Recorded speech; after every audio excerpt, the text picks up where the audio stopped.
Right now, there are a lot of emergency relief teams out on the south coast, which was the area struck most by the waves, and that's where there's been the greatest loss of life. I don't know of any other regions other than the south coast of this island, the Upolu Island, where the capital city is. How afraid are you right now? Well, I guess the aftermath has already passed by, so we are now just having to deal with the tragedy and the loss of life. I have a close family relative who was lost her life out in the sea, and her funeral services will be this evening and tomorrow morning. So, in a small island community such as this in the South Pacific, everybody is very closely aware of everyone else's circumstances, and of course it's felt very acutely by every member of the community. Are people trying to reach higher ground still? There are still dangers of a fresh tsunami. An alert is in place. What are people doing now? How are people communicating with each other, helping each other? Well, the main form of communication being used is through the radio, and one of the most recent broadcasts I've heard is that the meteorological office in the capital has not issued any fresh warnings of any further tsunami waves approaching the islands. But most people are still remaining very cautious and are looking out for the possibility of further aftershocks and after tremors that could possibly generate more waves. So I don't know about people moving inland and staying inland. I think that most people probably have started to make their way back to their homes and their families, and to deal with the wreckage and the ruin that is left for them. How are the authorities helping local residents like yourself, other families that have lost people? How are they helping? Well, they'll be in thick force all over the area where the tragedy has struck the hardest.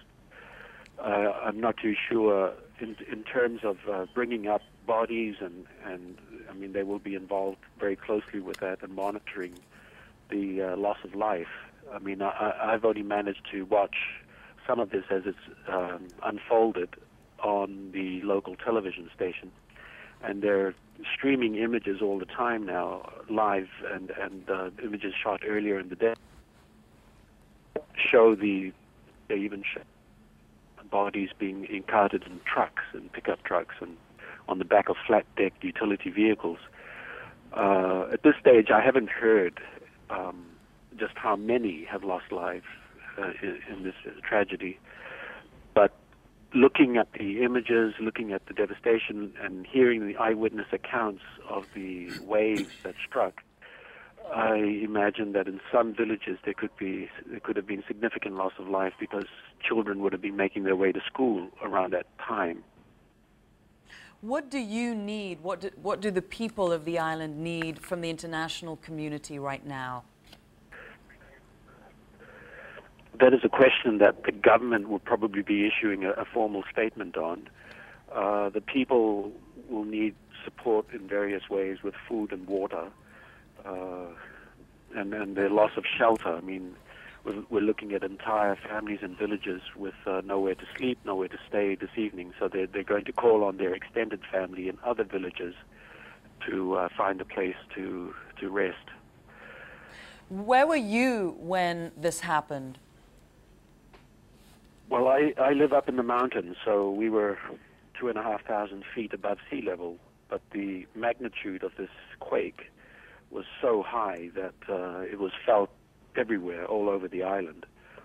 And I was actually in bed when it struck, but my family was up and making their way around the house, getting ready to go to school, etc. And I just had to get up when it just went on and on and on. And I'm a filmmaker, and I have about 200 videos stacked up neatly in trays up against the wall, and about 100 of them fell out with this quake.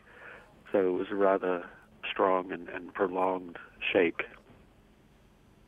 People have no food, no shelter. Many members of people's families are missing. There's a sense of real devastation and tragedy engulfing your country. One of the dangers is the weather right now, isn't it? Many people don't have shelter. What are some of the fears that you've been hearing about on radio or through other people?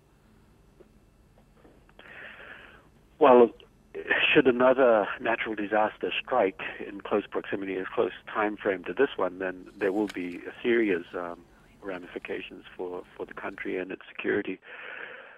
I think that most people will just be praying that the country will be spared of any further disturbance of this nature, and that they can go about now rebuilding